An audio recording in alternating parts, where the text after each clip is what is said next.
नमस्कार, मी अनिल तिवारी महाराष्ट्राचा पुढारी या न्यूज चॅनल मध्ये आपलं सहर्ष स्वागत करतो।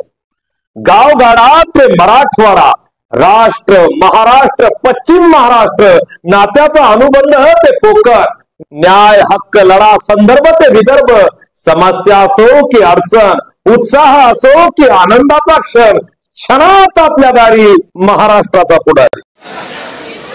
नमस्कार, पहिली वेळच बीड सिटी मध्ये रेल्वे आलेली आहे, तरीही पहा सर्व पब्लिक बीड सिटीच्या ह्याच्यासाठी बघण्यासाठी पूर्ण पब्लिक जमा झालेली आहे।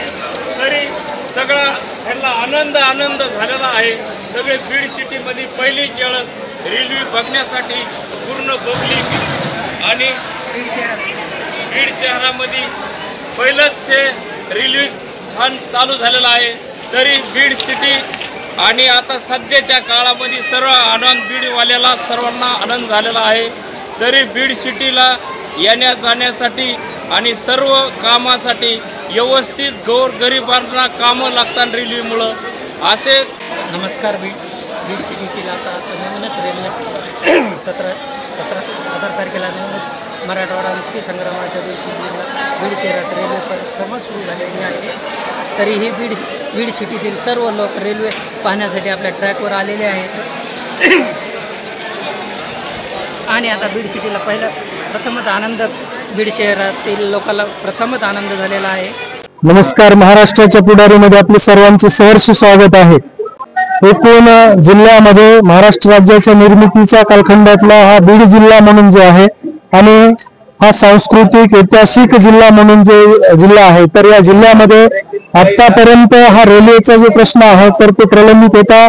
आज महाराष्ट्राचे लाडके मुख्यमंत्री देवेंद्र फडणवीस यांनी या रेल्वे प्रशासनाचं बीड रेल्वे स्थानकाचं उद्घाटन करून आज हा जो रेल्वेचा प्रश्न जो आहे तर तो कुठेतरी सुटलेला आपल्याला पाहायला मिळतो। नेमक्या या बीड वासियांच्या काय भावना आहेत तर आपल्याला जाणून घ्यायच्या आहेत। काय भावना आहेत भैया?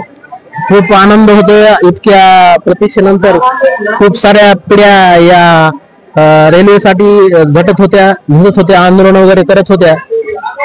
आज आमच्या पिढीला म्हणजे आमच्या 25-30 वर्षाच्या पिढीला खूप आनंद होत आहे आणि बीडकरांच्या आणि सर्व बीड जिल्हावासियांच्या वतीने महाराष्ट्र शासन, रेल्वे प्रशासन आणि इथले आंदोलनकर्ते जेही आतापर्यंत ज्यांनी आंदोलन केलं आहे त्यांचे खूप खूप आभार, धन्यवाद।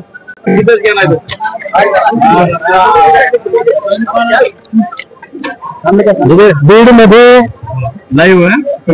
अनेक वर्षापासून प्रलंबित असलेला रेल्वेचा जो प्रश्न आहे आज कुठेतरी तो निकाली लागलेला आपल्याला पाहायला मिळतो।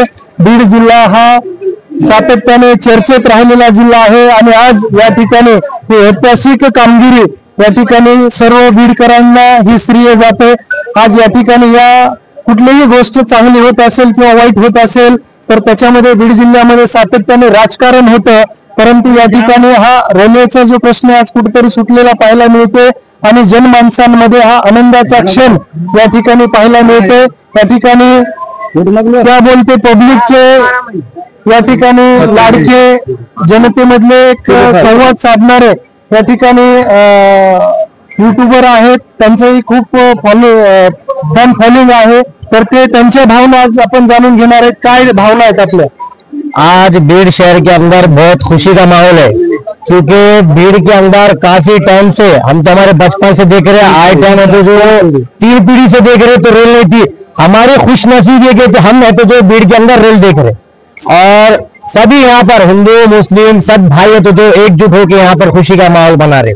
अब बीड के अंदर भी बोलना चाहूंगा, एकजुट लोग है। कुछ राजकारण की वजह से काफी टाइम हो गया था रेल को, कोई बोला था रेलवे स्टेशन इधर होना, कोई बोला था इधर होना, या कुछ बजट पास हुआ था, कुछ बजट वापिस चले गया था, बजट भी वापिस चले गया था। इसके बाद चलो खैर पुरानी बातों को दे दो उधर फेंके, अपने को है तो जो आज अपने बीड शहर के अंदर रेल आई तो मैं मेरे तरफ से और पूरे बीड वालों की तरफ से खुशी का माहौल देखते हैं तो जो पूरे बीड को मुबारकबाद देता हूँ, हार्दिक शुभेच्छा देता हूँ। तो ऐसी भीड़ वालों आप एक दूसरे से मोहब्बत रखो और रेलवे स्टेशन को अच्छे से अच्छा बरकरार रखो। इतना प्यारा जो सजा हुआ है तो इसको वैसी जगह नहीं दो और ये रूप जा रहा बीड़ टू अहमदनगर, बीड़ टू परली, ये रूट मिल गया तो बीड़ वालों बहुत बहुत मुबारक, हार्दिक हार्दिक शुभेच्छा। इससे बीड़ वासियों को क्या लाभ मिलने वाला है? बीड़ वासियों को बीड़ टू मुंबई, बीड़ टू है तो जो नगर से है तो जो इधर परली से कौन सा रूट जा रहा है? हैदराबाद। और ट्रांसपोर्ट लाइन ज्यादा बढ़ जाएंगी, जो व्यावसायिक बढ़ जाएगा। और जो गरीब थे, बेरोजगार थे, उनको रोजगार मिलेंगी। जैसा कि छोटी छोटी बात है, छोटी छोटी रोजगार बोले कि ठेले वाले उनका चलन बढ़ जाएगा, पानी वाले उनका चलन बढ़ जाएगा, लॉजिंग का चलन बढ़ जाएगा, ऑटो रिक्शा का चलन बढ़ जाएगा। तकरीबन है तो जो बीड़ के अंदर 50% है तो जो रोजगार लोगों को मिल जाएगा रेलवे स्टेशन से। तो बीड़ को अभी एक प्रश्न या तो एक उपस्थित किया जा रहा है कि बीड़ रेलवे स्थानक को किनका नाम दिया जाना चाहिए, नहीं क्या? अब ये तो पब्लिक के डिमांड पे है, इसमें कास्टिंग नहीं होना चाहिए। जो है तो सबके लिए सूटेबल जो नाम रहेगा वही जो है तो गवर्नमेंट को चाहिए। डॉक्टर बाबा साहब अम्बेडकर का नाम रखो, सबके अपने भावना है ना, सब बोले मतलब सब गवर्नमेंट ने भी चाहिए सबका ख्याल रखते कुछ अच्छा सा नाम सजेस्ट कर देना चाहिए।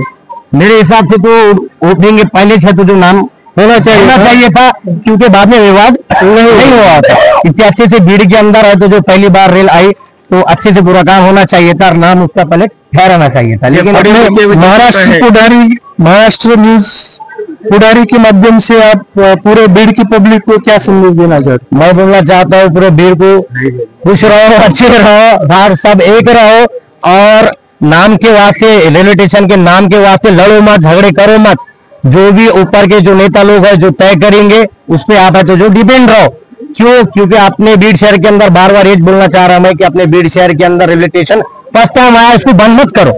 तो ये बोलना चाहूंगा। और ऐसी है तो जो न्यूज चैनल को भी सपोर्ट करो।